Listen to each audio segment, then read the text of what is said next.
Let's Link TV. We're right here with Victor Rivas Rivers, the man of the hour, the boogeyman. You also know him as Magic from Blood In, Blood Out. He has a really, really wide repertoire. Too much, honestly, to mention, but if I could just touch the tip of the iceberg, you know, awesome films like the 1998 Zorro too, right? Yeah, Mask of Zorro. Where he played Joaquin Murrieta. Basically, it was kind of like a spin-off on like the ending of his story, and then, you know, he pretty much played a legend himself, you know, so that's awesome. Like I said, it was also a 1993 film with Blood In, Blood Out, correct? Yeah, Blood In, Blood Out. So we're out here with the man of the hour, Victor Rivas. My name is Real Little Paydro on Instagram. Make sure you all guys follow the account on Counterfit USA. And shout out to Let's Link TV for sponsoring this video. So we're out here with the men of the hour. So we've talked a little bit already between us. You mentioned that this was like one of the first cities you resided in when you got here from Cuba. I was born in Cuba, and so when my family immigrated to this country, I lived in Chicago. So I learned how to speak English in Chicago, went to the Catholic schools in town, and people ask me what part of town. So I was very young, but I can tell you, I lived on the south side for a while, which back then was more Italian. South side did it first, though. and then I remember this because I had a sled for snow, and I lived across the street from Humboldt Park. So I would be able to go right outside the door and go sledding on the little hills they had there. So yeah, that's my experience in Chicago. I lived here until I was about 9.5. And then he says that his one of the other neighborhoods that he lived in, shout out to all my Puerto Ricans out there. You said Logan Square, or what was the other neighborhood you lived in? No, the two that I remember are the South Side and Humboldt Park. Humboldt Park. So he was like in the actual Humboldt Park. So that's dope. Shout out to all the plugs over there. I know they had the festival not too long ago. So shout out to them, and just know that a legend lived in your neighborhood. I'm very proud of where I lived in. So if I come to find out that you remember the street somehow and you lived in Gage Park, that's my neighborhood. I would go. If I was a little bit older, I might remember exactly where. But I do remember the two Catholic schools. One was called St. Columkill, and the other one was called Our Lady of Mercy. And Lady of Mercy. So I'm going to keep that out here. I'm going to do the research, and you guys are going to find out the first neighborhood that you lived in. I might have been in class with you when I could barely speak English. Hey, you never know. So, transitioning now into the Blood In, Blood Out film, which is like, do you think that's like your best role that you had as an actor, like a lead role, or do you think like what do you think? What do you think is like the highlight of your career? I know it's not over yet. No. But like, I know you got books. I know you got movies. Right. I know you played for the Miami Dolphins too. So, but I would say that the significance of Blood In, Blood Out, and I think that's why the film is now over 30 years old, and it still has a following to this day. So now we have 3 generations, going on 4 generations that are fans of the film. I'll be the third generation. But what I know about the film is that I think the reason that it's still so powerful is because it speaks the truth. Yes. And so from an actor's perspective, the best thing that we have first is the words that we're going to speak. So the writer of our film is in the movie. So his name is Jimmy Santiago Baca. And so, and if you see any of the scenes that are in Montana's cell, he's got the little pencil-thin mustache. That's Jimmy Baca, the writer, and he taught himself to read and write in prison. So when the warden in the movie, by the way, is the real warden of San Quentin at the time, Daniel Vasquez. So he did a really good job acting because he's in a lot of scenes. He read the script and he said, "Who wrote this? This guy knows what he's talking about." And that's why they let us into San Quentin. So everybody you see around us is our convicts. Once you figure out who the actors are, those are all real convicts doing time. And so from an actor's perspective, what we want to do is, we create roles, is to be fully immersed, so to really be into the character. I had no choice but to be Magic all day long. So nobody in prison knew my real name, because I would come out of the makeup. I come out of the makeup trailer, and as you can see, I have no tattoos. My character's covered in tattoos, and I would walk out of the makeup trailer, and I was Magic. And so the inmates related to me as Magic, and Magic was somebody you didn't mess with. So that's how I protected myself. But it allowed me, as an actor, of all my experiences, I've done a lot of films, big roles. But this one was memorable because I basically was living the life of a convict. The only thing we didn't do was sleep at San Quentin. We were there 12 to 14 hours a day for 5 weeks. So. Yeah, and that's really important, honestly, because like as you can see, I believe you said that there was only like 8 actors in total. There were yeah, a little over, sometimes a little over 8. There were I think 8 members alone.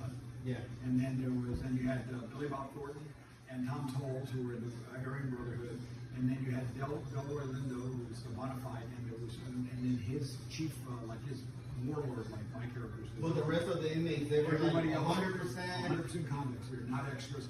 And all the guards, and all the guards are real guards, except for the one guard who's always, in the mix, in the kitchen, and that's Michael's name is Mike Genovese. He's an actor. Everybody else, including the warden, are the real guys. So. And then one of our last questions: how can you relate to the role of Magic? Does he portray like somebody that you are as a person? Do you feel like you could connect with him like in a more intimate way, as opposed to like I have to do this role? Like, can you connect? How can you connect with Magic? How do you feel like Magic? I feel like he's like a go-to guy. He does his stuff like right, and I like that. And I feel like you already So this is a great question to and the interview with is I could have been this guy in real life. Yeah. So I grew up in my home. I grew up in horrific violence from my father. So as a child, I was beaten, I was tied up, I was locked in closets, I was hammered, I was burned as a child. Wow. And this was at a time where there was no place for my mom to go to. There were no domestic violence shelters. There were no hotlines for her to call. She didn't speak the language, and so we were left to fend for ourselves. So I grew up in all this violence. So I was becoming very violent. So at 15 years old, I fought my father to protect one of my younger siblings, and I won the fight. But that's the day I ran away from home, and I lived on the streets. And my high school took me in, and they gave me all these homes, shelter to live in. And so I went from a gang member my sophomore year to president of the school. I was captain of the football team, but because I was a good athlete, it got me out of the gangs. And remember, back in my gang day, the only difference was nobody had guns, so nobody died. But athletics not only paid for my education and gave me a healthy outlet for my rage, but it allowed me to use my words instead of my fists all the time. So the minute I walked around San Quentin and I met many of the other inmates, almost every man that I spoke to in San Quentin had family violence in his background. So we're not born bad or violent, and this is what I want to leave for the community. We're taught that behavior. It's usually in our homes or it's in our relationships. So, but if my story tells you anything, is that you can break the cycle of violence. You can break those chains. So that's my story, but I'm going to use the African saying that we've all heard. It says it takes a village to raise a child. I'm that child. I was taken in by my community. And remember, when they took me in, I was 6'2" and over 200 pounds. So I was a big, angry kid.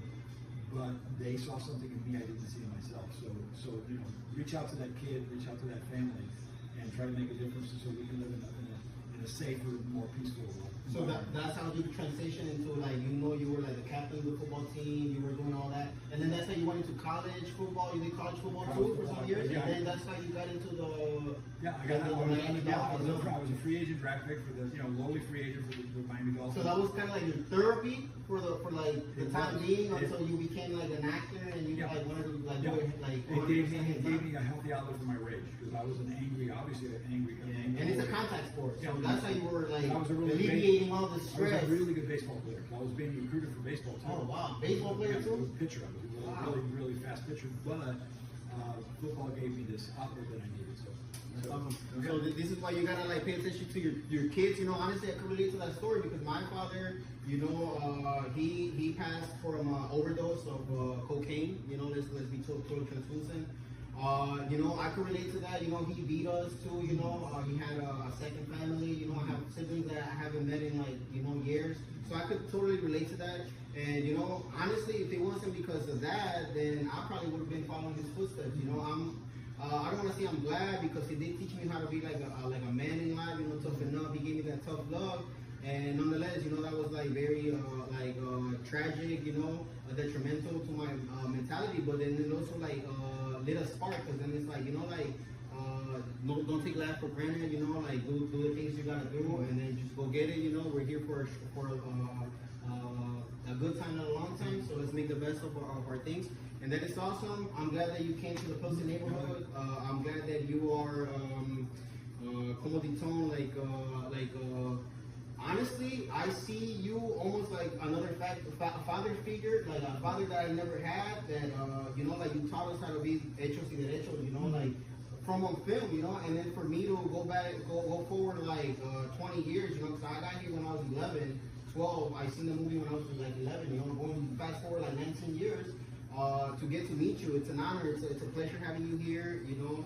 I hope that you feel the love that people have in Chicago for you, and doors are always open if you ever want to come back and drop some knowledge on us, educate the building, educate the neighborhood, more than anything, educate our kids, and let them know, you know, through your story, through your words, through your personal experience, how, you know, they could implement it into their own lifestyle. You know, this is why we do this for kids, for families to enjoy themselves and know that they are in a safe haven. And like you said, you know, it takes a village, honestly. I mean, honestly, like, I'm gonna portray that message to our people. And I just want to give a big shout out to Peter Jams Entertainment for putting this together. Honestly, he's the plug. Make sure you guys hit him up on the gram. Shout out to Counterfit USA for making this platform possible. Shout out to all the people that showed up, showed out. And we're gonna get right back. We're gonna do a quick rendering. We're gonna start moving the line because we do have a little crowd out there, you know, building up. So let's get this kick started. And I appreciate you, Mr. Rivas. You know, appreciate you for all of the hospitality more than anything. You know, because I feel like I'm part of your squad now. You know, I feel like I'm on that now. So you know, shout out to all the people. You know, and I appreciate you once again. And let's get the show going, man. Appreciate you. Thank you, brother. Peace.